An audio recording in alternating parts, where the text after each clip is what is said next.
বলা হয়ে থাকে মৃত্যু এবং ট্যাক্স এই দুটি ব্যাপার কোনোভাবেই এড়ানো যায় না ইউএসএতে। তার মানে বোঝা যায় ট্যাক্স কতটা গুরুত্বপূর্ণ। আজকের পর্বে আমরা ট্যাক্স নিয়ে কথা বলবো। সুপ্রিয় দর্শক, আমাদের সাথে আজ আছেন নিউ ইয়র্কের জনপ্রিয় certified public accountant Zakir Chowdhury, CPA. ধন্যবাদ আমাকে আমন্ত্রিত জানানোর জন্য। আপনি নিউ ইয়র্কের জনপ্রিয় আপনার কাছে জানতে চাই কেন এই পেশাকে আপনি ক্যারিয়ার হিসেবে বেছে নিয়েছেন? ধন্যবাদ আপনার কোয়েশ্চেনের জন্য। এই কোয়েশ্চেনের আনসার যদি দিতে চাই তাহলে আমি দুইটা পয়েন্ট আমি রেজ করব। এক হলো যখন আমি স্টুডেন্ট ছিলাম তখন আমি যখন কমার্সে পড়তেছিলাম তখন আমার অ্যাকাউন্টিংটা অনেক ভালো লাগতো, because I was very good at ম্যাথে আমি ভালো ছিলাম, যার কারণে আমার অ্যাকাউন্টিংটা ভালো লাগতো। আর তখনই দেখতাম আমি যেমন আমরা বাংলাদেশে, ব্রিটিশে অথবা ইন্ডিয়াতে চার্টার্ড অ্যাকাউন্টেন্ট বলে একটা প্রফেশন আছে, সেটা অনেক ভালো লাগতো শুনতেও আমাকে। এর কারণে বেসিক্যালি মনে করেন আমার এই সার্টিফাইড পাবলিক অ্যাকাউন্টিং এর দিকে আপনার ক্যারিয়ার করার উদ্দেশ্য অথবা মানে প্রেরণা আমি পাইছি। সেকেন্ড হলো যখন আমি ইউএসএ তে অথবা আমেরিকাতে আসছি, তখন আমার বয়স ছিল 21 ইয়ার্স ওল্ড। তখন আমি দেখছি যেমন আমাদের এলাকাতে আমাদের বাংলাদেশি কমিউনিটি আপনার নিউ ইয়র্কে, ব্রঙ্কসে, কুইন্সে, ব্রুকলিনে হাতে গোনা 3 থেকে 4 জন সিপিএ তখন ছিলেন। তখন একটা বড় থেকে আরেকটা বড়তে সিপিএ দেরকে অ্যাপয়েন্টমেন্ট নিতে গেলে 1 সপ্তাহ অথবা 15 দিন সময় লাগতো। তারপরে আপনার মনে করেন একটা বড় মানুষ অন্য বড়তে টুল দিয়ে পার্কিং করে 3 থেকে 4 ঘন্টা বা 5 ঘন্টা সময় কিন্তু তাদের চলে যেত। এনি কাইন্ড অফ লাইক তাদের কর্পোরেশন ম্যাটার, ইন্ডিভিজুয়াল ট্যাক্সের ম্যাটার, হাউসের ট্যাক্স ম্যাটার, পেরোলের যে কোনো ধরনের মানে আপনার সমস্যার কারণে কিন্তু তারা এইরকম করে ভোগান্তি পোহাতে হয়। কারণ হলো গিয়ে দেয়ার ওয়ার নট, তারা এত বেশি সিপিএ অথবা হাতে গোনা কয়েকজন সিপিএ ছাড়া কিন্তু তেমন একজন সিপিএ ছিল না। এইটা থেকে মনে করেন আমি যখন কলেজে গেলাম তখন আমি এটা রিয়েলাইজ করলাম। রিয়েলাইজ করার পরে বলি যে না, আমাদের বাংলাদেশি কমিউনিটি যারা আছেন তাদেরকে আমাদেরকে হেল্প করতে হবে এবং এই ধরনের যে সমস্যা হচ্ছে এই সমস্যাটা আসলে কিভাবে লাঘব করা যায়। সো দেন মনে করেন আমি চুজ করলাম যে ওকে দেন let me try if I can become a CPA. CPA হওয়াটা আসলে তেমন একটা ইজি না, এটা ডেডিকেশন এবং টাইমের দরকার। তারপরে আমি বললাম যে ওকে, তারপরে তো আমরা আমাদের বাংলাদেশি কমিউনিটিকে আমরা সার্ভ করতে পারবো, হেল্প করতে পারবো। আর আরেকটা জিনিস হলো যেমন আমরা সার্টিফাইড পাবলিক অ্যাকাউন্টেন্ট এই দেশে বিদেশি যারা আছেন তাদের কাছে যখন আমরা যাই আসলে আমরা আমাদের মাতৃভাষাটা বলতে পারি না, আমাদের সিচুয়েশনটা বলতে পারি না, আমাদের কালচারটা তাদেরকে বোঝাতে পারি না, যার কারণে অনেক জিনিস আছে যেমন তাদের সাথে শেয়ার করা হয়ে ওঠে না। এবং এটা ব্যারিয়ার লাইক ল্যাঙ্গুয়েজ ব্যারিয়ারটা, কালচারাল ব্যারিয়ারটা, এভরিথিং থেকে থাকে, যাতে ওই জিনিসটা যাতে আমাদের নতুন প্রজন্ম অথবা বাংলাদেশি কমিউনিটি যাতে গুড সার্ভিস তারা যেটা ডিজার্ভ করে ওই ধরনের সার্টিফাইড পাবলিক অ্যাকাউন্টেন্ট সার্ভিস যাতে পেতে পারে, আসলে এই উদ্দেশ্য নিয়েই কিন্তু আমার এই ক্যারিয়ারটা করা। ট্যাক্স ম্যাটারে কেন একজন সিপিএ আবশ্যক? Great question. এই কোয়েশ্চেনের আনসার দিতে গেলে আমি আপনাকে বলবো যেমন সে ফর এক্সাম্পল আপনার জ্বর, সর্দি, কাশি এটা হয়েছে, আপনি প্রথমে কি করবেন? আপনার ফার্স্ট সোর্স হবে ফার্মেসিতে গিয়ে যে কোনো একজনকে বলে আপনি এই ওষুধটা খাবেন। আপনি যদি লাকি হন তাহলে কিন্তু আপনি ভালো হয়ে যাবেন উইথিন 2 থেকে 3 দিন পরে। এখন যদি এটা 2 থেকে 3 দিন পরে শেষ হয়ে গেল, আবার 1 সপ্তাহ পরে এটা আবার আসলো, আবার সেম টাইনানল আপনার যে সর্দি কাশির ওষুধ খেলেন, আবার চলে গেল, আবার ব্যাক আসলো, তখন আপনি বলবেন যে হেই মেবি দেয়ার ইজ সামথিং। তখন আপনি ডাক্তারের কাছে যাবেন, ডাক্তার করবে পরীক্ষা নিরীক্ষা, টেস্ট এভরিথিং দেওয়ার পরে আল্লাহ না করুক হয়তোবা কোনো কিছু মেজর কোনো কিছু বলবে, তখন ওইটা সংক্রান্ত কিন্তু ঔষধ দিবে। সো এই এক্সাম্পলটা কেন ইউজ করলাম? বিকজ হলো গিয়ে সিপিএ তাদেরকে বলা হয় ট্যাক্সের জন্য ডাক্তারের সমান। ট্যাক্স ওয়াইজ তারা কিন্তু তাদের সর্বোচ্চ নলেজটা থাকে। এর কারণে মনে করেন তারা আপনারা যদি সময় নষ্ট না করে যদি আপনার ট্যাক্স ম্যাটারে, ট্যাক্স ইজ ভেরি ইম্পর্টেন্ট, আপনার ফাইন্যান্সিয়াল ডকুমেন্ট, ফাইন্যান্সিয়াল ইনফরমেশন, আপনার বাড়ি কিনতে আপনার ট্যাক্স লাগে, আপনার বিজনেস করতে আপনার ট্যাক্স লাগে, আপনার লোন, বিজনেস লোন নিতে আপনার ট্যাক্স লাগে। সো আপনার যদি ট্যাক্সটা যদি ইনকারেক্ট হয় তাহলে আপনি কিন্তু অনেক দিক থেকে আপনি পিছিয়ে যাবেন। সো ইন দ্যাট কেস আপনার যদি ট্যাক্স একজন সার্টিফাইড পাবলিক অ্যাকাউন্টেন্ট দিয়ে যদি মনে করেন আপনি হ্যান্ডেল করেন, তাহলে মনে করেন আপনি অনেকটা নিশ্চিত অথবা অনেকটা সেফ হয়ে গেলেন যে ওয়েল আমি বলতেছি না যে সার্টিফাইড পাবলিক অ্যাকাউন্টেন্ট তারা ভুল করে না, yes they can, but the percentage অথবা আপনার যে একটা মনের যে একটা শান্তি আছে ওটা অনেক বেশি থাকবে যদি আপনি সিপিএ এর কাছে যান, because they are the subject matter expert on this instead of somebody else like আপনার local tax preparer. They might not be there that expert, কারণ হলো যে সিপিএরা তারা কিন্তু হাইয়েস্ট ডিগ্রিধারী ইন দ্য ট্যাক্স এবং তাদের ওয়ার্ক এক্সপিরিয়েন্স, তাদের এডুকেশন ইট ডাজ ম্যাটার, এবং তারা কিন্তু এটা ভালো করে আপনাদেরকে হেল্প করতে পারে। একজন সার্টিফাইড সিপিএ হিসেবে সবচাইতে কোন প্রশ্নের সম্মুখীন আপনাকে সবচেয়ে বেশি হতে হয় আপনার সেক্টরটি নিয়ে? Great questions. লাইক আমরা রেগুলার যখন আমাদের ক্লায়েন্টরা আমাদের অফিসে আসেন তখন একটা কোয়েশ্চেন থাকে যে আমি কিভাবে ম্যাক্সিমাম রিফান্ড পাবো, অথবা লেটস সে লাইক আমার ফ্রেন্ডস, আমার বন্ধু, আমার লাইক কাজিন অথবা আমার বোন, তাদেরও 2-3টা বাচ্চা ছিল, তারা x number of refund like 10,000 15,000 পাইছে, আমি কেন তাদের থেকে কম পেলাম অথবা বেশি পেলাম, এই ধরনের কোয়েশ্চেন অনেক শুনতে হয় আমাদেরকে। সো এক্ষেত্রে আমাদের আনসারটা অথবা তাদের হয় যেমন আপনার ইভেন দো আপেল এবং orange those are fruits but they are not same, they are fruits right but they are not same thing tax wise each and different each and everyone, মানে এভরিওয়ানের ইনকাম, এভরিওয়ানের financial situation, এভরিওয়ানের kids এর বয়স, everyone's a W2 income, 1099 income ইত্যাদির উপরে নির্ভর করে কিন্তু আপনার ট্যাক্স রিফান্ড। এর কারণে ইভেন দো আপনার সেম ইনকাম প্লাস আরেকজনের same income, that doesn't mean that আপনারা সেম রিফান্ড পাবেন। কারণ হলো গিয়া ওইখানে স্টেটের কত ডলার উইথহোল্ড করছে, ফেডারেল কত ডলার উইথহোল্ড করছে, আপনার বেবিদের বয়স কি 17 নিচে কিনা বা ওনার বেবিদের বয়স কি 17 উপরে কিনা, দোজ আর দ্য ফ্যাক্টর কিন্তু ট্যাক্স রিফান্ডের ক্ষেত্রে কাজ করে। আরেকটা কোয়েশ্চন হয় যেমন ওয়েল আমাদের মনে করেন আমরা এখন ট্যাক্স রিটার্ন করতে আসছি, এখন হয়তো বা আমার ট্যাক্স অনেক বেশি পে করা লাগতেছে অথবা আমি রিফান্ডটা পাচ্ছি একবারে কম পাচ্ছি, what could have done better, আমি কি আগে থেকে করতে পারতাম যাতে আমার এই সিচুয়েশন অথবা এই সারপ্রাইজ সিচুয়েশনে হওয়া লাগতো না। এই ক্ষেত্রে আমরা বলি যে লাইক ট্যাক্স রিটার্নের সময় হলো end of the year one time, but tax নিয়ে কিন্তু আপনার সারা বছর মাথায় রাখতে হবে। কেন মাথায় রাখতে হবে? It's a tax planning. আপনি যদি ট্যাক্স প্ল্যানিং এখন করেন তাহলে কিন্তু আপনি যখন এন্ড অফ দ্য ইয়ারের পরে ট্যাক্স রিটার্ন করবেন তখন কিন্তু আপনি সারপ্রাইজ হবেন না, আপনি যেরকম করে ট্যাক্স রিফান্ড পাওয়ার আশা করতেছেন ওইভাবে পাবেন যদি আপনি প্ল্যান করেন। ফর এন এক্সাম্পল আমি আপনাকে শেয়ার করি, আপনার মাধ্যমে আমি দর্শকদেরকে শেয়ার করি যেমন একটা এক্সাম্পল, যেমন একটা আর্ন ইনকাম ট্যাক্স ক্রেডিট আছে হুইচ ইজ লাইক আপনার রিফান্ডেবল ট্যাক্স ক্রেডিট, এবং earn income tax credit apply করে অনেকে কিন্তু $7,000 এডিশনাল ট্যাক্স রিফান্ড পেতে পারেন যদি তাদের 3জন কোয়ালিফাইড চিলড্রেন থাকেন।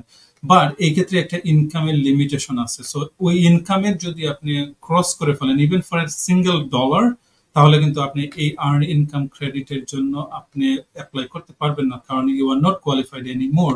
সো এই ক্ষেত্রে ওই যে ট্যাক্স প্ল্যানিং যেটা আছে আপনি যদি দেখেন ইয়ার টু ডেট আপনি কত ডলার রুজি করতেছেন, আর এবং এইটার ওই লেভেলটা অথবা সিলিং পয়েন্টটা যদি যাতে আপনি ক্রস করে ফেলেন তাহলে কিন্তু আপনি পসিবল ট্যাক্স রিফান্ড $7,000 পর্যন্ত কিন্তু আপনার লুজ করতে পারেন বা লুজ করবেন। সো এই জিনিসগুলো হলো ভেরি ইম্পর্টেন্ট। ট্যাক্স শেষ হয়ে গেছে দ্যাট ডাজন্ট মিন দ্যাট আপনাকে ট্যাক্স নিয়ে আলোচনা করতে হবে না বা অথবা ট্যাক্স নিয়ে আপনাকে ডিল করতে হবে না, you still have to deal whole year যাতে আপনি এন্ড অফ দ্য ইয়ারের পরে আপনি ম্যাক্সিমাম যে ট্যাক্স রিফান্ডটা ডিজার্ভ করেন বেসড অন ইউর সিনারিও ওইটা আপনি পান। ট্যাক্স ফাইলিং এর সময় এর সঠিক স্ট্যাটাস কি হবে তা নিয়ে আসলে আমরা সবাই কম বেশি কনফিউজ হয়ে যাই। ফাইলিং এর স্ট্যাটাস এবং এই যে এইগুলোর যে বেনিফিট এর সম্পর্কে আসলে আমাদের দর্শকরাও খুবই আগ্রহী হবেন জানতে। আমি একটু পরে বলবো, মানে আগে আলোচনা করি যে ট্যাক্স ফাইলিং স্ট্যাটাস আসলে কোন ধরনের হতে পারে। ট্যাক্স ফাইলিং হতে পারে আপনার single, married filing jointly, married filing separately, head of household, আর লাস্ট হলো গিয়ে qualifying widow. So single that means হলো যেমন আপনি never married, there is no dependent, অথবা ম্যারিড হওয়ার পরে ডিভোর্স হয়ে গেছে, দের ইজ নো ডিপেন্ডেন্ট, তারা কিন্তু সিঙ্গেল স্ট্যাটাসটা ইউজ করবে। Married filing jointly as obviously it is a তারা ম্যারিড থাকতে হবে যার কারণে তারা ম্যারিড ফাইলিং জয়েন্টলি করতেছে। মেরিড ফাইলিং সেপারেটলি তারাই করবেন যে যারা স্টিল তারা লিগালি ম্যারিড, তারা সেম অ্যাড্রেসে থাকতেছেন, but spouse each and everyone বলতেছে যে না, you are responsible for your tax and I am gonna be responsible for my own tax. So তারা বলতেছে যে তুমি যে রুজি করতেছো ওইটার সংক্রান্ত যে ট্যাক্স আছে তুমি তোমার দিবা, আমি যে রুজি করতেছি আমার যে ট্যাক্স আছে ওইটা আমি আমার ট্যাক্স দেবো। এই ক্ষেত্রে তারা কিন্তু married filing separately tax return করতে পারেন। এটার মানে এমন না যে তারা আনমেরিড হতে হবে, তারা still can be legally married, everything is a legally married, but তারা ট্যাক্সের জন্য তারা কিন্তু মেরিড ফাইলিং সেপারেটলি স্ট্যাটাসটা ইচ এন্ড এভরিওয়ান চুজ করতে পারে, ইচ স্পাউস। লাস্ট আরেকটা যেটা বলছিলাম আপনার head of household. So head of household হবে যে তারাই চুজ করবে এই স্ট্যাটাসটা যারা এখনো ম্যারিড না, অথবা তারা ডিভোর্স হওয়ার পরে তাদের কোনো একটা ডিপেন্ডেন্ট আছে, হতে পারে ডিপেন্ডেন্ট কিডস, হতে পারে বাই ব্রাদার, হতে পারে প্যারেন্টস, এক্সেট্রা এক্সেট্রা। তারা কিন্তু এই হেড অফ হাউস হোল্ড স্ট্যাটাসটা চুজ করতে পারে। না, একটু আগে বলছিলাম যে আমি কেন এই স্ট্যাটাস গুলা ম্যাটার করে আপনার ট্যাক্স রিটার্নে, এখন আসতেছি এই বিষয় নিয়ে আলোচনা করার জন্য। সো এই ইচ এন্ড এভরি মানে আপনার প্রতিটা ফাইলিং স্ট্যাটাসের উপরে নির্ভর করে কিন্তু আপনার স্ট্যান্ডার্ড ডিডাকশনের অ্যামাউন্ট। এখন অনেকে বলতে পারেন যে আসলে what is standard deduction, standard ডিডাকশনটা আসলে কি? স্ট্যান্ডার্ড ডিডাকশন একটা অ্যামাউন্ট, যে অ্যামাউন্ট সরকার বলে যে ইচ এন্ড এভরি ইয়ার প্রতি ট্যাক্স পেয়ার যেটাই রুজি করে না কেন ওই রুজির অ্যামাউন্ট থেকে আপনার ওই স্ট্যান্ডার্ড ডিডাকশনের একটা অ্যামাউন্ট অটোমেটিকলি বাদ চলে যাবে। সো সোজা কথা যদি বলা হয় তাহলে এটা একটা সার্টেন অ্যামাউন্ট যেটা ট্যাক্স ফ্রি টোটাল ইনকাম থেকে এটা বাদ দেয়া হয়। নাও এই স্ট্যান্ডার্ড ডিডাকশন আসলে কিসের উপর নির্ভর করে? এই যে বলছিলাম কিছুক্ষণ আগে, এটা নির্ভর করে আপনার ফাইলিং স্ট্যাটাসের উপরে। সো সিঙ্গেল এর জন্য একটা স্ট্যান্ডার্ড ডিডাকশন, মেরিড ফাইলিং জয়েন্টলির জন্য আরেকটা স্ট্যান্ডার্ড ডিডাকশন, মেরিড ফাইলিং সেপারেটলির জন্য আরেকটা স্ট্যান্ডার্ড ডিডাকশন, এবং হেড অফ হাউস হোল্ডের জন্য স্ট্যান্ডার্ড ডিডাকশন।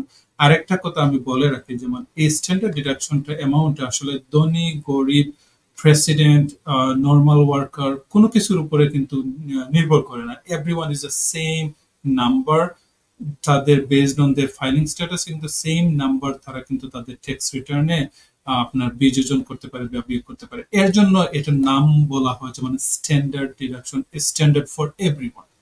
ট্যাক্সের ক্ষেত্রে আমরা একটা কথা শুনি পি অ্যান্ড এল। আমি জানতে চাচ্ছিলাম যে পি অ্যান্ড এল এই বিষয়টা কি, এবং কি এটি করলে কি আমরা ইনফরমেশন আইআরএস এর কাছে, আমাদের যে ইনফরমেশন গুলো আছে সেটা কি আইআরএস এর কাছে চলে যাবে কিনা? জি, thank you. another great questions.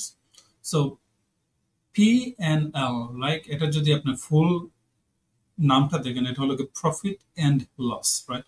So profit and loss জিনিসটা হলো একটা বিজনেসের একটা বছরে কত ডলার প্রফিট, প্রফিট বলতে gross revenue, gross revenue means হলো কি কোনো এক্সপেন্স ছাড়া যে রেভিনিউ গুলা হচ্ছে, দেন আপনি এই গ্রস রেভিনিউ থেকে each and every single expenses, যে এক্সপেন্সেস হতে পারে রেন্ট, হতে পারে স্যালারি, ইন্স্যুরেন্স, হতে পারে ইন্টারনেট, হতে পারে ইউটিলিটি, হতে পারে অফিস সাপ্লাইজ, হতে পারে আপনার যদি কেউ যদি ক্যাব চালান তাদের গাড়ির ভাড়া, তারপরে তাদের গ্যাস, তারপরে তাদের ইন্স্যুরেন্স, তাদের টুল, তারা যে খাওয়া দাওয়া করতেছেন তারা মিল, তারপরে হলো কি তাদের যদি গাড়িটা রিনিউ করা লাগে ওইটা রিনিউ, তারপরে আপনার তাদের মেরামত, অল দোজ এক্সপেন্সটা বাদ দেওয়ার পরে গ্রস রেভিনিউ থেকে এই এক্সপেন্স গুলো বাদ দেওয়ার পরে যে নাম্বারটা থাকে ওইটাকে বলা হয় নেট ইনকাম অথবা নেট লস। এখন আপনার যে কোয়েশ্চেন ছিল যে মানে প্রফিট এন্ড লস এটা কি আইআরএস এর কাছে যায় কিনা, right? So fortunately good news, এই স্টেটমেন্টটা আসলে আপনাদের ইন্টারনাল, এটা হতে পারে ইন্ডিভিজুয়াল মানুষের অথবা ইন্ডিভিজুয়াল পার্সনের এই স্টেটমেন্ট, অথবা হতে পারে এটা বিজনেসের স্টেটমেন্ট। এই প্রফিট এন্ড লস স্টেটমেন্টটা আইআরএস এর কাছে যায় না। হাউএভার এই প্রফিট এন্ড লসের যে অ্যামাউন্ট গুলা, যেমন আপনার গ্রস রেভিনিউ এক্সপেন্সেস, এই অ্যামাউন্ট গুলা কিন্তু ইউজ করে কিন্তু তাদের ট্যাক্স রিটার্ন করা হয়। যেমন কোনো বিজনেস যদি হয় তাহলে ওই যে গ্রস রেভিনিউ যে অ্যামাউন্টটা ছিল, তারপরে অল দোজ এক্সপেন্সেস কিন্তু আপনার ইউজ নাম্বারটা ইউজ করে কিন্তু আপনার যে অ্যামাউন্টটা নেট ইনকাম অথবা লস থাকে ওইটার উপরে কিন্তু ট্যাক্স দেওয়া হয়। So directly profit and loss স্টেটমেন্টটা আইআরএস এর কাছে যায় না। হাউএভার এই প্রফিট এন্ড লসের ইনফরমেশন বা নাম্বার এইটা নাম্বার ইউজ করে কিন্তু তাদের ট্যাক্স রিটার্ন করা হয় এবং এই ট্যাক্স রিটার্নটা কিন্তু আইআরএস এর কাছে যায়। I hope I answer your question. আমাদের কম বেশি সবারই স্বপ্ন বাড়ি কেনার। এই বাড়ি কেনার ক্ষেত্রে কেন ট্যাক্স রিটার্ন এবং সিপিএ লেটার এত বেশি জরুরি? জি, thank you. Great questions. Like Barikina, this is kind of like one of the American dream. Like being as a homeowner, there are so many benefits. অনেক benefit থাকে tax wise, right? Now, এই বাড়ি কিনতে গেলে আপনি tax return কতটা জরুরি, এটা হলো কি অতীব জরুরি বা খুবই জরুরি। কেন জরুরি? কারণ হলো কি যখনই আপনার একটা ট্যাক্স রিটার্ন করবেন আপনি, তখনই কিন্তু এই ট্যাক্স রিটার্নে অনেক ইনফরমেশন, যেমন আপনার নাম, date of birth, social security, আপনার address, bank account, routing number এবং আপনার ইনকাম, আপনি কি ডব্লিউ2 তে কাজ করতেছেন কিনা, অথবা আপনি কি ইন্ডিপেন্ডেন্ট কন্ট্রাক্টর নাকি আপনার একটা সেলফ এমপ্লয়েড বিজনেস আছে, এবং এইটার সাথে সাথে আপনার কত ডলার আপনি রুজি করতেছেন ইন এ ইয়ার, সব ইনফরমেশন কিন্তু ওই ট্যাক্স রিটার্নে থাকে। সো নাও এই ট্যাক্স রিটার্ন যখন কমপ্লিট হবে এবং এই ট্যাক্স রিটার্নটা যদি মর্গেজকে দেখেন, তাহলে মর্গেজ কিন্তু আপনাকে কয়েকটা জিনিস ওরা কিন্তু ভেরিফাই করে ফেলে রাইট হতে। নাম্বার 1, আপনি ইউএসএ ভ্যালিড, আপনার সোশ্যাল সিকিউরিটি আছে। নাম্বার 2 হলো কি আপনার ইনকামটা কোন ধরনের ইনকাম করতেছেন। নাম্বার 3 হলো আপনার এই ইনকামের লিমিটটা কত। এই জিনিসগুলোর উপরে কিন্তু ভিত্তি করে নির্ভর করে যে আপনাকে কত ডলার পর্যন্ত তারা কিন্তু লোনটা অ্যাপ্রুভ করতে পারে, এবং এই ডলারের অ্যামাউন্টের উপরে নির্ভর করে যে আপনি একটা খন্ড কিনবেন কিনা, আপনি একটা ওয়ান ফ্যামিলি বাড়ি কিনবেন নাকি আপনি টু ফ্যামিলি বাড়ি কিনবেন। যত বেশি লোন অ্যাপ্রুভ করবেন আপনি তত হায়ার র্যাঙ্কের বাড়িতে বা বাড়ি আপনি দেখতে পারেন, কারণ হলো কি আপনার লোনটা অ্যাপ্রুভ হতে পারে। সো এর কারণে এটাকে বলা হয় যেমন আপনার tax return is first thing, অথবা ট্যাক্স রিটার্ন ইজ আপনার ব্যাকবোন, অথবা ট্যাক্স রিটার্ন একটা গাছের গুড়ি যেভাবে ওইভাবেই কিন্তু আপনার ট্যাক্স রিটার্ন ফর দ্য আপনার হাউসটা কিনতে গেলে আপনার ট্যাক্স রিটার্নটা অতীব জরুরি, ততটুকু জরুরি যতটুকু জরুরি একটা গাছের গুড়ি শক্ত হওয়া, গাছটা লং টার্ম অথবা স্ট্রং থাকার সময়, যে বা জোর বৃষ্টির সময় যে গাছটা স্ট্রং থাকতে গেলে যে গুড়িটা যত বেশি শক্ত হওয়া লাগে, ঠিক তেমনি বাড়িটা কিনতে গেলে আপনার ট্যাক্স রিটার্ন এত হেলদি, আপনার ট্যাক্স রিটার্ন এত একুরেট, আপনার ট্যাক্স রিটার্ন এত স্ট্রং থাকা উচিত। নাও সেকেন্ড কোয়েশ্চেন আপনার ছিল যেমন আপনার একটা সিপিএল লেটারটা আসলে কি।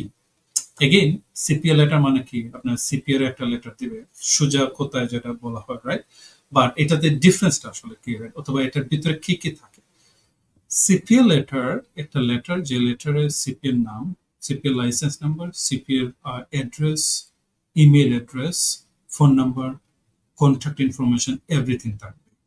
এটার সাথে সাথে যেটা থাকবে সেটা হলো যেমন এই সিপিএল লেটার যেই বিজনেসদেরকে সার্টিফাই করতেছে সেলফ এমপ্লয়েড, ওই বিজনেস ওনারের নাম, বিজনেস ওনারের অ্যাড্রেস, বিজনেস ওনারের আপনার বিজনেস টাইপ, কোন ধরনের বিজনেস করতেছেন, এই বিজনেস ওনারের কি কোনো পার্টনারশিপ আছে কিনা, এই বিজনেস ওনারটা কবে থেকে এই বিজনেসটা শুরু করছেন, এই বিজনেস ওনার কি আপনার ফেডারেল এবং স্টেটে কি ট্যাক্স ক্লিয়ারলি করে ফেলতেছে, করছেন কিনা সোফার, অল দোজ ইনফরমেশন কিন্তু এই সিপিএল লেটারে থাকে।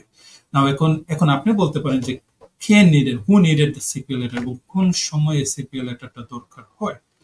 সিপিএল লেটারটা তখনই দরকার হয় যারা সেলফ এমপ্লয়েড অথবা ইন্ডিপেন্ডেন্ট কন্ট্রাক্টর কাজ করতেছেন, তারা একটা বাড়ি কিনতে চাচ্ছেন, বাড়ি কেনার সময় তাদের লোন নিতে হচ্ছে, মর্গেজ কোম্পানি তারা কিন্তু সিপিএল লেটারটা চায় ওই যে সিপিএল লেটারের এক্সট্রা ভেরিফিকেশনের জন্য যে ইন্ডিপেন্ডেন্ট কন্ট্রাক্টর যারা আছে, কারণ তাদের ইনকামটা ফ্লাকচুয়েট, এক বছরে ইনকামটা একটু কম হবে, নেক্সট ইয়ার ইনকামটা বেড়ে যাবে, এর পরের বছরে ইনকামটা আরো কমে যেতে পারে। সো এর কারণে দের ইজ এক্সট্রা বিট, একটু রিস্ক থাকে, যার কারণে মর্গেজ কোম্পানি যারা আছে তারা কিন্তু ওই যে সেলফ এমপ্লয়েড ইনকাম ওইটা ট্যাক্স রিটার্নে যেটা রিপোর্ট হয়েছে ওইটার সাথে সাথে অ্যাডিশনাল হিসেবে তারা চায় যে একজন ইন্ডিপেন্ডেন্ট সার্টিফাইড পাবলিক অ্যাকাউন্টেন্ট এই বিজনেসটাকে একটু ভেরিফাই করে এবং অ্যাসিউরিটি যে যাতে করে মর্গেজ কোম্পানি এই বিজনেস ওনারের এগেইনস্টে অথবা বিজনেস ওনারকে লোনটা তারা দেয় এবং তারা দিতে কমফোর্টেবল ফিল করে। এটার মেইন উদ্দেশ্য হলো কি আপনার সিপিএল। ক্যাশ মানি গিফট প্রথা এখন খুব কমন। এক্ষেত্রে গিফট মানিতে কি কাউকে ট্যাক্স পে করতে হয়? বা প্যারেন্টস কি তাদের সন্তানদেরকে গিফট হিসেবে সর্বোচ্চ কত ডলার দিতে পারেন? এই ক্ষেত্রে ট্যাক্সের ব্যাপারটা আসলে কি হবে? Another great question. আমরা গিফট একজন আরেকজনকে দিতে পারি যে কোনো ইয়ার, যে কোনো আপনার বছরে, রাইট? যে কোনো বছরে আমরা একজন আরেকজনকে গিফট দিতে, এবং যে কোনো অকেশনে হতে পারে। অকেশনটা তো হতে পারে কেউ কলেজে যাচ্ছে, কেউ বার্থডেতে আপনার ইয়ে সেলিব্রেশন করতেছে, কেউ অ্যানিভার্সারি সেলিব্রেশন করতেছে, অথবা কেউ বাড়ি কিনতে চাচ্ছে। এখন একজন আরেকজনকে যখনই গিফট দেবে তখন মনে রাখতে হবে যে গিফট দিচ্ছেন উনি কিন্তু যে ইনকামটা উনি রুজি করছেন ওইটা থেকে ট্যাক্স পে করার পরবর্তীতে যে অ্যামাউন্টটা থাকবে ওই অ্যামাউন্ট থেকে উনি কিন্তু গিফটটা দিচ্ছেন। সো দ্যাট মিনস হলো যে গিফটটা উনি করতেছেন এটা কিন্তু অলরেডি আফটার ট্যাক্স, অথবা ট্যাক্স পে করার পরের যে অ্যামাউন্ট। সো এই ট্যাক্স পে করার পরের অ্যামাউন্টটা যদি উনি যদি দেন গিফট হিসাবে, এবং যে গিফট রিসিভ করলেন উনি যদি ওই অ্যামাউন্টের উপরে যদি আরেকবার ট্যাক্স দেন তাহলে তো এটা ডবল ট্যাক্সেশন হয়ে গেল, রাইট? এই হুইচ ইজ নট ফেয়ার। এর কারণে আইআরএস বলে যে নো ডবল ট্যাক্সেশন। অনলি যে গিফট করবে উনি যে ট্যাক্স দিয়ে থাকে যদি, তাহলে ওই গিফটের অ্যামাউন্টের উপরে যে গিফট রিসিভ করলেন, যে গিফটটা পাইলেন, ওনাকে কিন্তু আর কোনো ট্যাক্স দেওয়া লাগবে না, নাম্বার ওয়ান। নাম্বার সেকেন্ড, একটা মানে অ্যামাউন্টের একটা লিমিটেশন আছে, যেমন ইচ এন্ড এভরি ইয়ার একজন মানুষ আরেকজন মানুষকে কত ডলার ট্যাক্স দিতে পারে, এই অ্যামাউন্টটা চেঞ্জেস হয় each and every year because of the inflation. 2024 এর এখন যে বছরটা রান করতেছে, এই বছরে একজন মানুষ আরেকজন মানুষকে ম্যাক্সিমাম $18,000 কিন্তু গিফট দিতে পারেন একজন আরেকজনকে। এখন যদি স্পাউস হন, লাইক হাজব্যান্ড ওনার ফ্রেন্ডকে 18,000 দিতে পারেন, ওনার ওয়াইফ সেম ফ্রেন্ডকে আরো $18,000 দিতে পারেন। সো হাউস হোল্ডের যে প্রতি হাউস হোল্ডে একবার 18,000 দিতে পারবেন এরকম না, ইচ এন্ড এভরি ইন্ডিভিজুয়াল আরেকজনকে 18,000 করে দিতে পারেন। এখন যদি 18,000-এর উপরে যদি দিয়ে দেন তাহলে আসলে কি হবে, রাইট? যদি 18,000-এর উপরে যদি একজন মানুষ আরেকজনকে মানুষকে দিয়ে দেন তাহলে there is a gift tax return ওনাকে সাবমিট করতে হবে each and every year. Now এই গিফট ট্যাক্স রিটার্ন সাবমিট করার মানেই যে ওনাকে যে গিফটের উপরে ট্যাক্স দিতে হবে এরকম না, কিন্তু এই গিফট ট্যাক্সটা হলো জাস্ট লাইক ইনফরমেশনাল পারপাসের জন্য আইআরএস কে জানাচ্ছেন যে এই বছরে আমি একজন মানুষকে 18,000-এর উপরে ট্যাক্স গিফট দিছি, অথবা আরেকজন মানুষকে 18,000-এর কম গিফট দিছি, ফর এন এক্সাম্পল। এই যখনই আপনি এটা জানাবেন, এই জানানোটা আসলে ইম্পর্টেন্ট। কেননা আইআরএস এর কাছে আইআরএস বলে যে, আগেই বলছিলাম যে যে গিফট দিচ্ছে ওনাকে কিন্তু কোনো ট্যাক্স দেওয়া লাগতেছে না। there is one exception, সেটা হলো যেমন ওনার লাইফ টাইমে, সে ফর এক্সাম্পল উনি কিন্তু each and every year different পিপলকে গিফট দিচ্ছেন। ওই গিফটের দিতে দিতে দিতে দিতে যদি টোটাল গিফটের অ্যামাউন্ট ওনার লাইফ টাইমে যদি 13.61 মিলিয়ন হয়, তখনই কিন্তু ওনাকে ওই যে গিফট ট্যাক্স রিটার্নটা কিন্তু সাবমিট করবে each and every year. Gift ট্যাক্সের উপরে গিফট ট্যাক্স চলে আসবে যদি ওনার লাইফ টাইম 13.61 মিলিয়ন গিফট অ্যামাউন্টটা ক্রস করে। So each and every year যেভাবে গিফট করতেছেন ওইটা যদি এড হয়ে 13.61 এনি টাইম যদি ওনার এটা যদি ক্রস করে ফেলে, অনলি দেন ওনাকে কিন্তু ওই যে গিফট করতেছেন ওই গিফটের উপরে গিফট ট্যাক্স দিতে হবে, not income tax, gift tax রিটার্নটা দিতে হবে। আর আরেকটা কোয়েশ্চেন আপনি করছেন যে লাইক আপনার প্যারেন্টসরা কি কিডস থেকে মানে গিফট করতে পারবে কিনা। সেম রুল অ্যাপ্লাইজ, যে $18,000 যেটা বললাম it applies to the kids as well because they are like individual, একজন ইন্ডিভিজুয়াল আর একজন individual. I hope answer your question.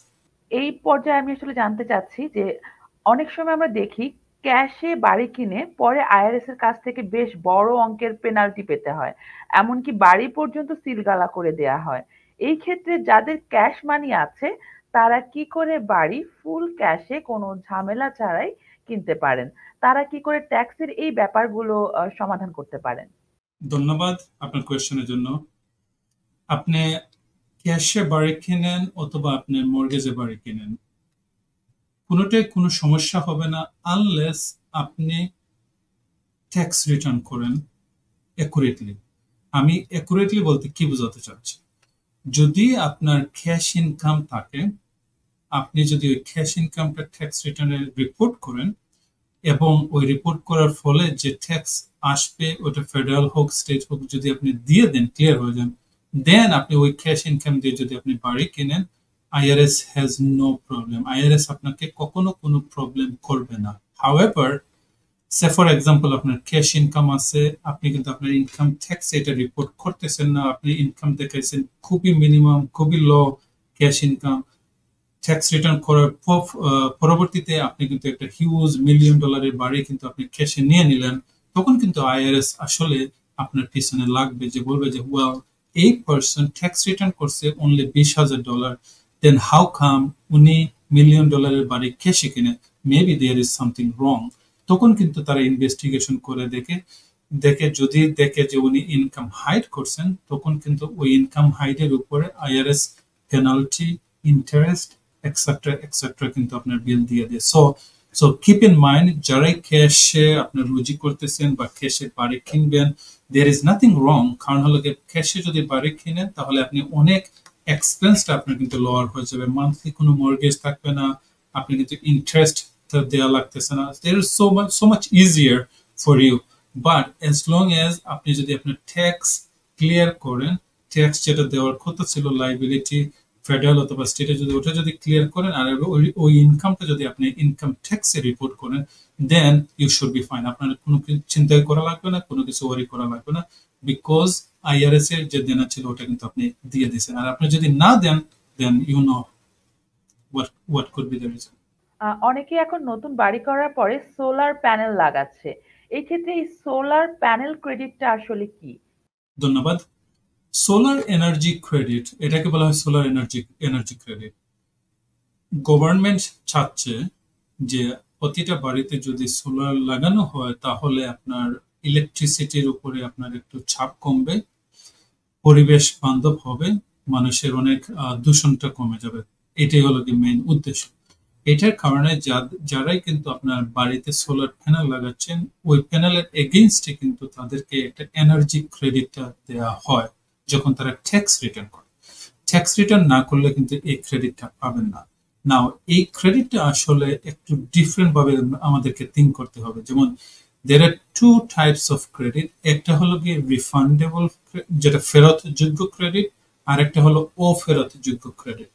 অনেকে বলতে পারেন যে ফেরতযোগ্য ক্রেডিট এবং অফেরতযোগ্য ক্রেডিটের মধ্যে ব্যবধানটা কি। সো সে ফর এক্সাম্পল, কেউ ট্যাক্স রিটার্ন করার পরে there is no tax liability, ওনাকে কোনো ফেডারেলও ট্যাক্স দেওয়া লাগবে না, স্টেটেও কোনো ট্যাক্স দেওয়া লাগবে না। এখন যদি উনি কোনো ধরনের ক্রেডিট পান, ওই ক্রেডিটটা যদি ফেরত যোগ্য হয়, দ্যাট মিনস হলো আইআরএস কিন্তু আপনাকে ওই ক্রেডিটটা দিতে বাধ্য, even though there is no liability. বুঝছেন কি বলছি? অফেরত যোগ্য যেটা, সেটা হলো যেমন এটা অনলি যদি কোনো লাইবিলিটি থাকে ওইটার সাথে অফসেট হবে, যদি কোনো লাইবিলিটি না থাকে আপনাকে কিন্তু রিফান্ড হিসেবে দেয়া হবে না। সো অফেরতযোগ্য ক্রেডিটটা অনলি ট্যাক্স যদি দেয়া লাগে ফেডারেল এবং আইআরএস কে, ফেডারেল এবং স্টেটকে, অনলি ওই দেনা অ্যামাউন্টটাকে রিডিউস করবে, রিডাকশন করবে, অবশিষ্ট যেটা থাকবে এটা কিন্তু আপনাকে দেওয়া হবে না, বিকজ হলো অফেরতযোগ্য। সেম থিং এই যে সোলার ক্রেডিটটা, এই ক্রেডিটটা আনফরচুনেটলি এই ক্রেডিট হলো অফেরতযোগ্য ক্রেডিট। তারাই বেনিফিশিয়াল হবে বা তারাই বেনিফিট হবে যাদের ইনকামটা হাই থাকবে এবং ট্যাক্স রিটার্ন করার পরে তাদের যদি ট্যাক্স আইআরএস এবং ফেডারেল স্টেটকে যদি দেয়া লাগে, ওই দেনার অ্যামাউন্টটা কিন্তু তাদের এই ক্রেডিটের এগেইনস্টে অফসেট হবে এবং তাদের যে অ্যামাউন্টটা আইআরএস কে দেওয়ার কথা ছিল এটার থেকে অনেক কম দেওয়া লাগবে। বাট এজ অপোজ টু যদি কেউ ট্যাক্স দেয়া লাগে না ফেডারেলকে, দেওয়া লাগে না স্টেটকে, তারা উল্টা আরো আপনার রিফান্ড পান, এই ক্ষেত্রে এই ক্রেডিটটা কিন্তু ইউজ করা যাবে ট্যাক্স রিটার্নে। হাউএভার এই ক্রেডিটটা কিন্তু কোনো বেনিফিশিয়াল হবে না, বিকজ অফ এই ক্রেডিটটার ক্যারেক্টারই হলো যেমন আপনার অফেরতযোগ্য, অনলি যদি কোনো লাইবিলিটি থাকে ওটা রিডাকশন করবে, লাইবিলিটি না থাকলে এটা কিন্তু আনইউজড, এটা কিন্তু ইউজ হবে না, যেভাবে আছে ওইভাবে থাকবে। আপনি নেক্সট ইয়ারে এই অ্যামাউন্টটা নেক্সট ইয়ারে ক্যারি ওভার করে নেক্সট ইয়ারে যদি আপনার ইনকাম বাড়ে, লাইবিলিটি বাড়ে, তাহলে কিন্তু নেক্সট ইয়ারের লাইবিলিটি থেকে আপনি এইটা কমাতে পারবেন। সো এই বছরে যদি ইউজ না করা যায় তাহলে আপনি নেক্সট ইয়ারে আপনি ইউজ করতে পারেন যদি আপনার সিচুয়েশনটা চেঞ্জ হয়। যারা বিজনেস রেজিস্ট্রেশন করেছেন তারা কি মানে কিন্তু সেই বিজনেস থেকে কোনো আর্নিং করেন না, সেই ক্ষেত্রে এই ধরনের যারা আছেন তারা কি ট্যাক্স পে করবেন? বা সেলফ এমপ্লয়েড যারা, তাদের ক্ষেত্রে ট্যাক্স বেনিফিট কি কি হতে পারে? যখনই আপনি একটা বিজনেস রেজিস্ট্রেশন করবেন, এটাকে আপনি ট্রিট করতে হবে is kind of your baby. কারণ হলো বেবিকে যেমন আননোটিসড হিসেবে আপনি কোথাও রাখতে পারবেন না, সেম থিং বিজনেস কেও। ইভেন বিজনেস রেজিস্ট্রেশন করছেন, কোনো লোকেশন আপনি পান নাই, প্রোডাক্টটা সার্ভিস দিচ্ছেন না, হাউএভার স্টিল আপনি $0 ট্যাক্স রিটার্ন কিন্তু আইআরএস এবং স্টেটকে সাবমিট করতে হবে। কেননা আইআরএস কে যদি আপনি $0 ট্যাক্স রিটার্ন সাবমিট না করেন, আইআরএস কিন্তু প্রিটেন্ড করে নেবে বেসড অন দিস ইন্ডাস্ট্রি অথবা দিস এরিয়াতে এই ধরনের বিজনেস কত ডলার ইনকাম করতে পারে, এবং বেসড অন দিস তারা কিন্তু একটা বিল আপনার বিজনেস ওনাদেরকে পাঠিয়ে দেয়। এই বিলটা যখন আপনি ফাইট করতে যাবেন তখন বলবে যে আইআরএস বলবে যে দেন হোয়াই আপনারা কেন ট্যাক্স রিটার্ন করলেন না।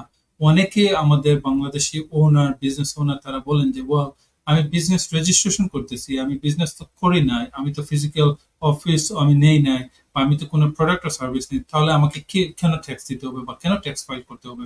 আইআরএস বলে no no no no, even there is no nothing, as long as আপনি রেজিস্ট্রেশন করছেন you still have to file your tax return with a $0 income. এটা ছিল যেমন আপনার কোয়েশ্চেন ছিল যেমন যে কেউ যদি বিজনেস না করে তারপরে কি ট্যাক্স দিতে হবে কিনা। ইয়েস, তারা ট্যাক্স ফাইল সাবমিট করতে হবে even with $0 income.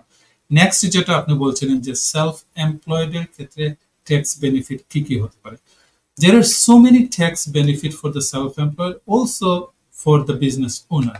So self employed যদি আমরা একটা এক্সাম্পল হিসেবে ধরি, যেমন কেউ যদি উবার, কেউ যদি লিফট গাড়ি চালান, তার যদি বেবি থাকে 3 জন অথবা তার থেকে বেশি, এবং প্রতিটা বেবির যদি বয়স থাকে আপনার 17-এর নিচে, তাহলে কিন্তু তাদের যে ইনকাম তারা সেলফ এমপ্লয়েড রিপোর্ট করবেন, ওই ইনকামটা যদি 59,000 টোটাল নেট ইনকাম যদি 59,000 এর নিচে হয়, তারা কিন্তু হিউজ ট্যাক্স বেনিফিট পাবেন। One of the tax benefit হলো গিয়ে আপনার আর্নড ইনকাম ট্যাক্স ক্রেডিট। এই earn income tax credit apply করে কিন্তু তারা লাস্ট ইয়ারে ম্যাক্সিমাম 7,000 পর্যন্ত কিন্তু এই ট্যাক্স ক্রেডিট পাইছে।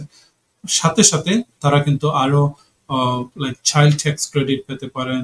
তারা যদি আপনার মনে করেন আপনার মুভিং করেন একটা স্টেট থেকে আরেক স্টেটে যান, তারা কিন্তু মুভিং এক্সপেন্সটা কিন্তু তারা মানে দেখাতে পারেন তাদের ট্যাক্স রিটার্নে। তারা যদি ওই যে উবার এবং লিফটের কাজটার কথা বলতেছি, তারা যদি ইলেকট্রিক ভেহিকল দিয়ে যদি করেন তাহলে দেয়ার ইজ এ লাইক এখানে কিন্তু ইলেকট্রিক ভেহিকল এনার্জি ক্রেডিটও আছে, ওইটাও কিন্তু অ্যাপ্লাই করতে পারেন। So there are so many benefits, it only আপনি যদি কারেক্ট ওয়েতে, রাইট ওয়েতে, একুরেট ওয়েতে আপনি আপনার ট্যাক্সটা হ্যান্ডেল করেন, বিকজ ওই ট্যাক্স ফাইল করার সাথে সাথে কিন্তু অল দোজ বেনিফিট গুলা কিন্তু আপনার অ্যাপ্লাই হয় one by one. Keep in mind that এইটার যদি আপনি ট্যাক্স ফাইল না করেন তাহলে কিন্তু ওই আর্ন ইনকাম ক্রেডিট যেটা, চাইল্ড ট্যাক্স ক্রেডিট যেটা, মুভিং এক্সপেন্স যেটা, আপনার মানে সোলার প্যানেলের যেটা বলতেছিলাম, ইলেকট্রিক ভেহিকল যে বলতেছিলাম, কোনো ধরনের ক্রেডিট কিন্তু নো আদার ওয়ে আপনি কিন্তু ট্যাক্স ফাইল করা ছাড়া কিন্তু কোনোভাবে অ্যাপ্লাই করতে পারবেন না। So everything is related to the tax file, এবং ইট ডিপেন্ডস করে আপনি এই ট্যাক্সটা আসলে কিভাবে হ্যান্ডেল করতেছেন, কত একুরেটলি ভাবে করতেছেন, এবং ম্যাক্সিমাম বেনিফিটটা আপনি কি আপনার ট্যাক্স রিটার্নে নিচ্ছেন কিনা। আরেকটা জিনিস হলো আমি আপনাকে বলি, যেমন কেউ যদি কোনো একটা ক্রেডিট অ্যাপ্লাই না করে, আইআরএস কিন্তু আপনাকে বলবে না যে আপনি এটা কেন এই ক্রেডিট অ্যাপ্লাই করলেন না। কারণ হলো গিয়ে আপনি যদি ক্রেডিট অ্যাপ্লাই করেন, আইআরএস কিন্তু আপনাকে বেশি ডলার পে করতে হবে এজ এ রিফান্ড হিসেবে, রাইট? এজ অপোজ টু যদি কোনো একটা ইনকাম আপনি হাইড করেন, আপনি যদি কোনো ক্যাশ ইনকাম না দেখেন, তখন কিন্তু আইআরএস আপনাকে কিন্তু ধরে বলবে যে কেন আপনি ইনকামটা হাইড করছেন, now you pay tax on me. So কোনো কিছু ইনকাম হাইড করা যাবে না, করলেই কিন্তু আইআরএস ধরে ফেলবে। কোনো ক্রেডিট যদি আপনি না নেন উইলিংলি ভাবে, আইআরএস কিন্তু ইভেন হ্যাপি হবে, কারণ হলো তারা কিন্তু আপনাকে কম পে করতে হবে না। But now your choice is that আপনি যদি উপযুক্ত হন, আপনি যদি এলিজিবল হন, you can apply all those credit and maximize your tax refund and get a more money than other. আমরা আরেকটা কথা বলি, যেমন আপনার আমাদের ফর্মার প্রেসিডেন্ট যে আপনি জানেন যে ডোনাল্ড ট্রাম্প, উনি কিন্তু ওনার ট্যাক্স ইয়ার অথবা একটা বছরে উনি কিন্তু অনলি $750 ট্যাক্স পে করছেন। ইমাজিন ইজ দ্যাট, লাইক আমরা জেনারেল মানুষ এর থেকে অনেক বেশি ডলার ট্যাক্স পে করা লাগে, বাট উনি কিন্তু অনলি $750 কিন্তু ট্যাক্স পে করছেন। এটা কিভাবে সম্ভব হয়েছে? অল দোজ আমি যেটা বলতেছিলাম, যেমন ট্যাক্স ক্রেডিট, উনি কিন্তু different types of tax credit apply করে করে করে করে করে কিন্তু ওনার ট্যাক্স লাইবিলিটি যেটা ছিল ওটা কিন্তু রিডিউস করে ফেলেছেন। এবং ইজ ইট ইললিগাল? ন, এটা ইললিগাল না, কিন্তু এটা কিন্তু আইআরএসসি কিন্তু বইলা দিছে যে এই মেথড, এই পন্থা, এই টপিক, এই দ্বারা এগুলো আপনারা ইউজ করতে পারেন, করলে ওই ধরনের ক্রেডিটটা পেতে পারেন, ওই ধরনের বেনিফিটটা নিতে পারেন। এটা কি আপনার জন্য অ্যাপ্লাই হবে কিনা? হতেও পারে, দেখতে পারেন, যদি হয় we are bound to give you this benefit. এর মানে এইভাবেই কিন্তু অনেকের ট্যাক্স রিফান্ড বৃদ্ধি পেতে পারে, অথবা ট্যাক্স যেটা দেওয়ার কথা ছিল অনেক কমে যেতে পারে by using those tips and credit. Tax return সংশোধন করা আসলে কতটা জরুরি? এটা কিভাবে করা যায়? এর সুবিধা এবং অসুবিধাগুলো কি? এত সময় ধরে আমরা বলতেছিলাম যে ট্যাক্স আসলে অ্যাকুরেট হতে হবে, ট্যাক্স আসলে কমপ্লিট হতে হবে, ট্যাক্স আসলে রাইট হতে হবে। এখন আমরা বলতেছি যে tax, what if like people can make mistakes, right? যদি একটা কোনো কারণে আপনার মনে করেন মিস্টেকস হয়ে গেল আপনার ট্যাক্স রিটার্নে, কিভাবে আপনি রিমেডিটা পাবেন, রাইট? এই রিমেডিটা হলো যেমন আপনার এটাকে বলে ট্যাক্স অ্যামেন্ডমেন্ট। অ্যামেন্ডমেন্ট জিনিসটা হলো যেমন আপনি ট্যাক্স অরিজিনালি যেভাবে সাবমিট করছেন ওইটাকে আপনি কারেকশন করতে চাচ্ছেন। এখন অনেক কারণে মানুষ কারেকশন করে। নাম্বার ওয়ান কারণ হতে পারে, ওই যে কিছুক্ষণ আগে বলছিলাম যে তারা ইনকাম হাইড করছেন, ইনকামটা শো আপ করেন নাই। এখন বলতে পারেন যে ওয়েল, আমি আসলে ইনকামটা ভুলবশত ওইটা রেডি হয় নাই, অথবা আমি দেখাতে পারি নাই, আমি এখন ওই ক্যাশ ইনকামটা হাইড করতে রিপোর্ট করতেছি, নাম্বার ওয়ান। অথবা হতে পারে ওই যে আমি বলছিলাম ডিফারেন্ট টাইপস অফ ক্রেডিট আপনি কিন্তু অ্যাপ্লাই করতে পারেন আপনি ট্যাক্স রিটার্নে। সে ফর এক্সাম্পল, আপনি ট্যাক্স রিটার্ন করার পরবর্তীতে আপনি কিন্তু আপনার ফ্রেন্ডস, ফ্যামিলি বা বন্ধু বান্ধবের কাছ থেকে জানতে, ওনারা ওই ধরনের ক্রেডিট পাইছেন ওনাদের ট্যাক্স রিটার্নে, আপনি পান নাই। আপনি কিন্তু এখন টেস্ট করে দেখতে পারেন যে আসলে কি আপনি এলিজিবল ছিলেন কিনা। যদি আপনি এলিজিবল হয়ে থাকেন আর ওই ক্রেডিটটা যদি অ্যাপ্লাই না করা হয়, there is nothing wrong. But ওই যে ট্যাক্স প্রিপেয়ারে যারা আছে উনি আসলে এক্সট্রা টাইম মানে স্পেন্ড করেন নাই, ওই বেনিফিটটা আপনাকে দেন নাই, আইআরএস কিন্তু মাইন্ড করে না এই ক্ষেত্রে। বাট আপনার দিক থেকে আপনি যদি এই ট্যাক্স রিটার্নটাকে অ্যামেন্ডমেন্ট করেন, করে ওই ক্রেডিটটা যদি অ্যাপ্লাই করেন, তাহলে আপনার জন্য বেনিফিশিয়াল হবে বা আপনার জন্য বেনিফিট হবে, বিকজ আপনার ট্যাক্স বেনিফিটটা বাড়বে এবং ট্যাক্স রিফান্ডটা বাড়বে। সো এই ক্ষেত্রে ওই যে এই যে জিনিসগুলো বললাম, এর কারণে আপনি কিন্তু আপনার ট্যাক্সটা সংশোধনী করবেন অথবা ট্যাক্সটা অ্যামেন্ডমেন্ট করবেন। নাও এই অ্যামেন্ডমেন্ট আসলে প্রসেসটা আসলে কি, রাইট?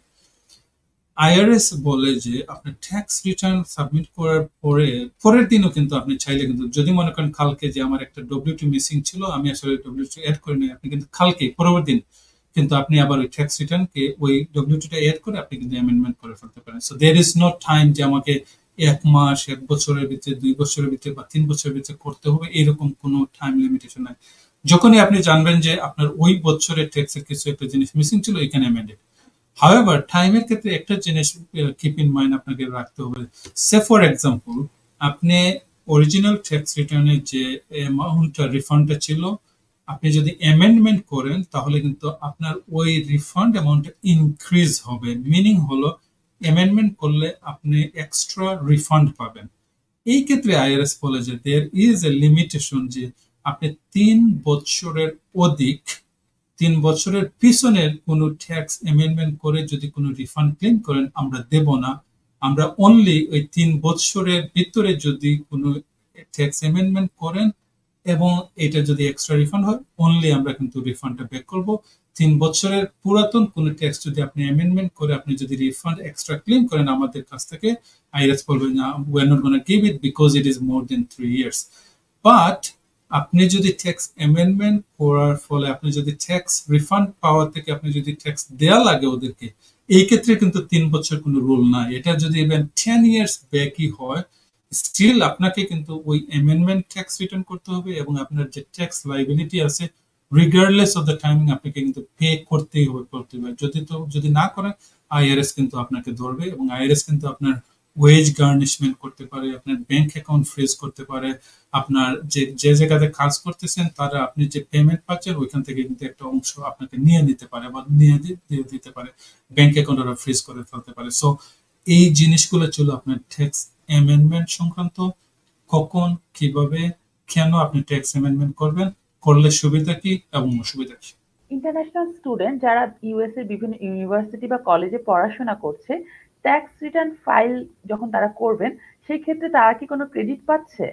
Another great question.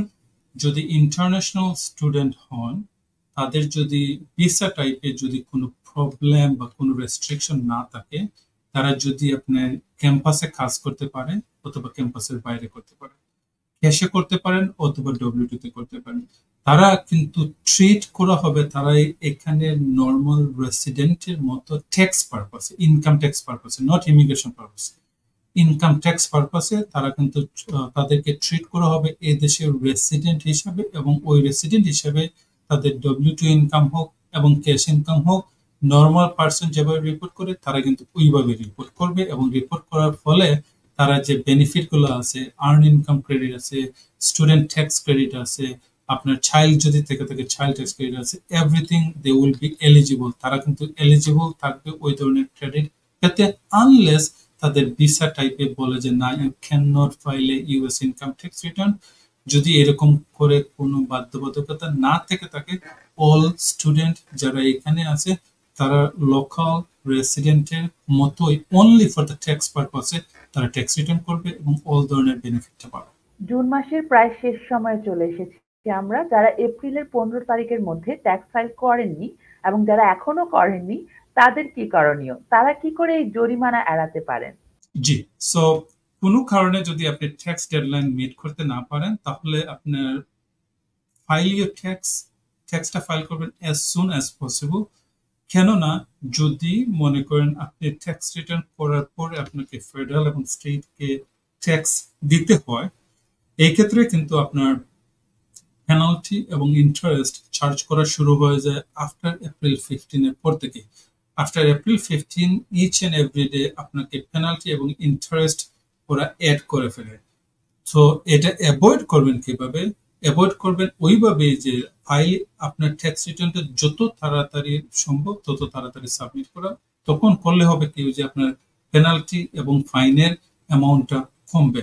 আরেকটা জিনিস, যদি আপনি এপ্রিল 15 পর্যন্ত আপনি ট্রাই করতেছেন আপনার ট্যাক্স রিটার্নটা সাবমিট করার জন্য, বাট কোনো একটা জিনিস ইনকামের কোনো ডব্লিউ2 এখনো পাচ্ছেন না, বা 1099 খুঁজে পাচ্ছেন না, বা আপনার কোনো একটা ইনফরমেশন স্টিল পেন্ডিং, ওই ক্ষেত্রে আপনার জন্য এই এপ্রিল 15 এর আগে একটা এক্সটেনশন রিকোয়েস্ট ফাইল করতে পারেন সব ট্যাক্স পেয়ার। এই এক্সটেনশন রিকোয়েস্ট ফাইল করার মানে হলো যেমন তাদের এক্সট্রা আরো টাইম লাগবে এই ট্যাক্স রিটার্নটা দাখিল করতে, এবং এক্সট্রা এই টাইম হতে তারা আইআরএস এলাও করে 6 মান্থ পর্যন্ত। সো যদি কেউ এপ্রিল 15 এর আগে এক্সটেনশনটা রিকোয়েস্ট করেন, তারা কিন্তু অক্টোবর 15 পর্যন্ত এই টাইমটা পাবেন তারা তাদের ট্যাক্স রিটার্নটা সাবমিট করতে। নাও এখন যদি কেউ অক্টোবর 15 পর্যন্ত টাইম পান, তাহলে তাদের ওই যে পেনাল্টি আমি বলছিলাম কিছুক্ষণ আগে যে এপ্রিল 15 এর পরেই হলে পেনাল্টি এবং ইন্টারেস্ট চার্জ করা শুরু করবে। যেহেতু তারা এক্সটেনশন রিকোয়েস্ট নিচ্ছেন বা নিবেন বা নিয়ে থাকেন, ওই ক্ষেত্রে ওই যে পেনাল্টি যেটা ছিল ওটা ওয়েভ হয়ে যাবে, বিকজ তারা কিন্তু আগে থেকে অ্যাকশন নিচ্ছে। হাউএভার ফর দ্য ইন্টারেস্ট এটা কিন্তু ওয়েভ হবে না, ইন্টারেস্ট কিন্তু স্টিল আপনার এড হতে থাকবে ওনার ট্যাক্স লাইবিলিটির সাথে সাথে। সো পেনাল্টিটা অ্যাভয়েড করার ওয়ে হলো এপ্রিল 15 এর আগে এক্সটেনশনটা ফাইল করা, প্লাস অক্টোবর 15 এর আগে ট্যাক্স রিটার্নটা সাবমিট করা। এরই মধ্য দিয়ে আমরা চলে এসেছি আমাদের আজকের আলাপনে। অত্যন্ত চমৎকার ইনফরমেটিভ একটি আলাপন ছিল। আমাদের দর্শকরা তাদের ট্যাক্স রিলেটেড যে ধরনের প্রশ্ন আসলে সচরাচর আমরা পাই, আশা করি সবকিছুর উত্তর খুব চমৎকার ভাবে আমাদের আজকের অতিথি আমাদেরকে দিয়েছেন। এবং এই পর্যায়ে আমি আসলে একদম শেষ পর্যায়ে এসে একটি মজার মিথ নিয়ে বলতে চাই। বলা হয়ে থাকে যে মৃত্যু যেমন অবধারিত, ইউএসএ তে সেইভাবে ট্যাক্স ফাইল করা কখনোই এড়ানো যায় না, এটা আসলে কতটুকু সত্য? You told is exactly right.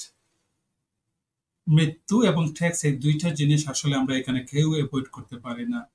কেননা কারণ গিয়ে হলো কি, যেমন আপনি ইভেন যদি আপনি মারাও যান, আপনার মারা যাওয়ার ফলে যে ট্যাক্স রিটার্ন হয়, ডেথ ট্যাক্স যেটা হয় সেটা স্টেট ট্যাক্স বলে। এখানে স্টেট ট্যাক্স রিটার্ন করার পরে যে ট্যাক্সটা আসে ফেডারেল এবং স্টেটকে, ওইটা দেওয়ার পরে যে অ্যামাউন্ট অথবা সম্পত্তি থাকে, ওই অ্যামাউন্ট অথবা সম্পত্তিগুলো কিন্তু আপনার ওয়াইফ, বাচ্চা কাচ্চা, ভাই বোন, মা বাবা সবারকে কিন্তু ডিস্ট্রিবিউট করা হয়। সো দ্যাট মিনস মৃত্যু এবং ট্যাক্স কোনোটা কিন্তু মানে ছাড়াছাড়ি নাই, বা কোনোটা কিন্তু অ্যাভয়েড করে নাই। দুটোটা কিন্তু একটা আরেকটার সাথে কিন্তু ওতপ্রোতভাবে জড়িত, যেমন আপনার কোনোভাবে কোনোটা অ্যাভয়েড করতে পারবেন না। এরই কারণে বলা হয় যেমন আপনার tax matter is very important. এবং ট্যাক্স আরেকটা জিনিস আপনি দেখেন তো, যেমন ট্যাক্স শুধুমাত্র ধনীদের জন্য না, শুধুমাত্র গরিবদের জন্য না, শুধুমাত্র আপনার উচ্চ বংশদের জন্য না, ও শুধুমাত্র নিম্ন বংশদের জন্য। রিগার্ডলেস অফ হোয়াট, আপনি সরকারি চাকরি করতেছেন, আপনি দিনমজুরি করতেছেন, আপনি প্রেসিডেন্ট, আপনি whatever is a politician, each and every person, তাদের কিন্তু ট্যাক্স রিটার্নটা সাবমিট করতে হয়। ইউএসএ যদি থাকেন আপনি সাবমিট করতে হয়।